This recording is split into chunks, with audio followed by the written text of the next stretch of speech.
Alright, I'm Ryan. I'm the owner and distiller of Aria Gin. We make this right here in Northwest Portland.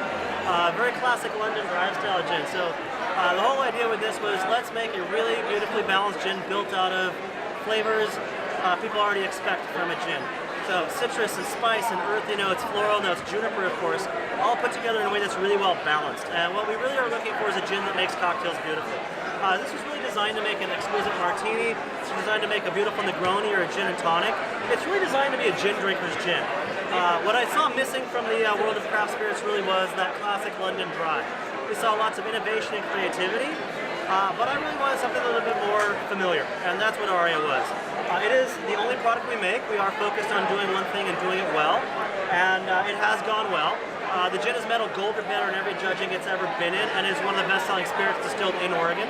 At this point, it's actually the best-selling spirit distilled in Oregon that's still locally owned. So we've done very well with it. So as you're drinking the gin, the first thing you should smell is the juniper. That should be right there on the initial nosing. But then the idea is, with it being really well balanced, it's not the only thing you get. When you come back into it and you taste it and smell it again, you should pick up a little bit of a bright citrus. There should be a little bit of a subtle and delicate floral element. As you taste it, there's also going to be a little bit of a warm spice that hits you on the middle of the palate. And it should finish with just a little bit of earthiness, which is a really important kind of a heavier, darker counterpoint to all the other bright notes. And again, the whole point of this gin is lots of nuance, lots of complexity, but really all of those things put together in a way that's really well balanced. And that's what you should be getting as you're tasting this.